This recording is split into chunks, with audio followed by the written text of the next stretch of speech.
쇼핑몰 안에 1kg짜리 순금 금괴가 있다면 어떨까요? 그것도 직접 손으로 꺼내는 이벤트까지 있다면요. 오늘은 인도 펀자브에서 온 여행자의 눈으로 우리가 매일 걸어 다니던 서울 강남을 새로 봅니다. 우리가 당연하다 여겼던 그 거리가 누군가에게는 얼마나 놀라운 세상이었는지를요. 처음 강남역 출구를 나선 이 여행자, 고개를 들어 하늘을 바라봅니다.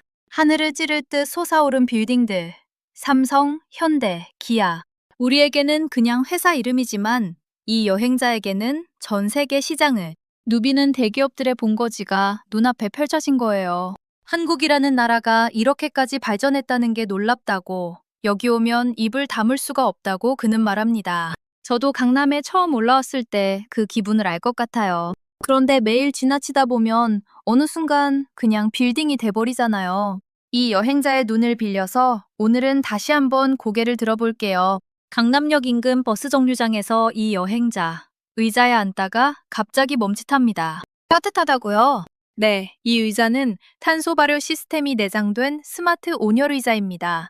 그냥 앉기만 해도 열이 올라와요. 거기다 옆에 스마트폰 충전 포트까지 달려 있어요. 그는 감탄합니다. 유럽에서도 이런 건 못 봤다고. 일본이랑 한국에만 있는 것 같다고요. 저는 그 말이 솔직히 조금 뿌듯했어요. 겨울에 버스 기다리다가 손발이 꽁꽁 얼었던 기억 다들 있으시잖아요.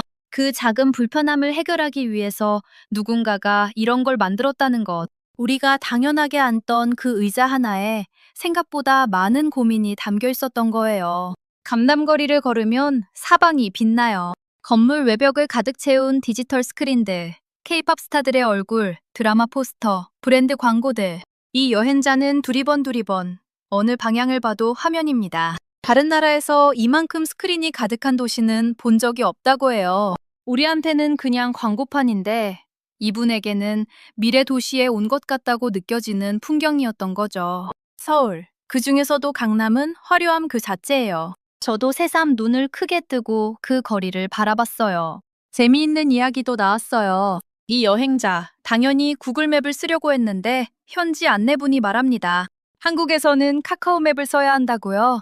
구글맵은 한국에서 정확하게 작동하지 않는다고. 처음엔 의아했지만 써보니 구글보다 훨씬 편하다는 걸 알게 됐다고 해요. 미국 서비스를 쓰지 않고 자체 플랫폼을 더 잘 만들어서 쓰는 나라. 저는 그게 자랑스러웠어요. 우리가 매일 별 생각 없이 열던 그 앱이 외국인 눈에는 이렇게 인상적인 기술이었다니요.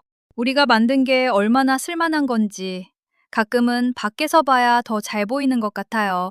강남역 지하로 내려가는 순간 이 여행자의 입이 딱 벌어집니다. 끝이 어딘지 모를 지하 쇼핑거리, 옷가게, 액세서리 가게, 음식점, 핸드폰 케이스 가게까지 없는 게 없어요. 가게 번호가 붙어 있는데 100개가 훌쩍 넘어 보인다고 해요. 그는 이렇게 말해요. 위에도 도시가 있으면 아래도 도시라고. 지상 서울만큼이나 지하 서울도 꽉 차 있어요. 우리가 매일 갈아타던 그 환승 통로, 아무 생각 없이 지나치던 그 지하 상가들이 이분에게는 별천지처럼 보였나 봐요. 저도 새삼 돌아보게 됐어요. 우리가 만든 이 지하 세계가 얼마나 대단한 건지를요. 그런데 이 여행자가 진짜로 충격받은 건 따로 있었어요. 서울 지하철 얘기예요. 현지 안내분이 말합니다. 서울 지하철은 1964년에 시작됐다고요. 이 여행자 잠깐 멈춥니다. 1964년이요? 그 시절 인도의 많은 마을에는 전기도 제대로 들어오지 않았대요. 그런데 한국은 그때 이미 전철을 운행하고 있었던 거예요.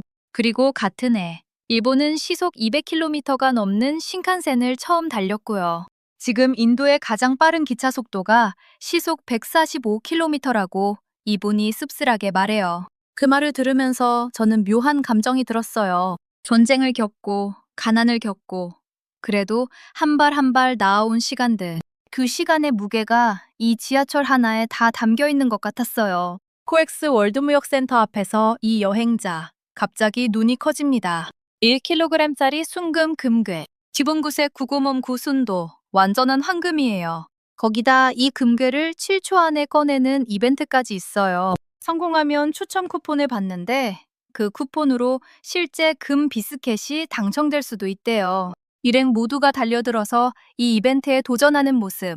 얼마나 웃기고 귀여운지 몰라요. 결국 당첨은 안 됐지만 쿠폰에 적혀있던 단어는 딱 한 글자. 꽝. 그래도 도전하는 내내 행복해 보였어요. 사람들을 끌어들이고 웃게 만들고 기억하게 만드는 이 마케팅 방식. 저는 이게 참 한국답다고 생각했어요. 그리고 드디어 만납니다. 코엑스의 명물, 스타필드 라이브러리. 이 여행자, 들어서는 순간 말을 잃어요. 살면서 이런 도서관은 처음 봤다고. 인도의 명문대 도서관도 가봤지만 차원이 다르다고 해요. 천장까지 빼곡하게 채운 책들. 그 사이를 자유롭게 걸어다니는 사람들. 책의 파라다이스라는 별명이 딱 맞아요. 2008년에 지어졌고 약 10만 권의 책이 있어요. 공부하러 오는 게 아니라 그냥 여기 있고 싶어지는 공간이에요. 아름다운 지식의 공간을 이렇게 만들 수 있다는 것. 그게 이 나라가 쌓아온 문화의 일부라는 게 저는 참 감동이에요. 강남의 가장 유명한 랜드마크, 강남스타일 손 조형물 앞에 섰어요. 이 여행자, 완전히 신이 납니다. 싸이의 강남스타일. 유튜브 역사상 58억 뷰가 넘는 그 노래가 바로 여기 강남에서 나왔다는 걸 이 여행자도 잘 알고 있어요. 인도에서도 전 세계 어디서든 다 따라 불렀다고요. 조형물 앞에 줄이 길어요. 국적도 세대도 다른 사람들이 모두 같은 포즈를 취해요. 우리가 만든 문화가 전 세계 사람들을 이 한자리에 모이게 했어요. 생각해보면 정말 대단한 일이에요. 강남이라는 지명이, 하나의 노래가 이렇게 큰 이야기를 담고 있었다니요. 영상의 끝에서 이 여행자는 지하철을 타며 말해요. 한국과 일본을 다녀보며 정말 많은 걸 배웠다고, 새로운 것들을 많이 봤다고, 그리고 이 나라들에서 배우고 따라가야 한다고요. 그 말이 저에게는 오히려 더 크게 와닿았어요. 우리가 매일 살아가는 이 도시, 이 나라가 누군가에게는 그토록 배우고 싶은 나라라는 것, 우리가 무심히 지나치던 것들에 이렇게 많은 이야기가 담겨 있었다는 것. 언박싱 코리아에서 더 많은 이야기를 풀어드릴게요. 외국인에 비친 한국, 더 재미난 스토리로 찾아뵐게요. 구독과 좋아요 부탁드려요.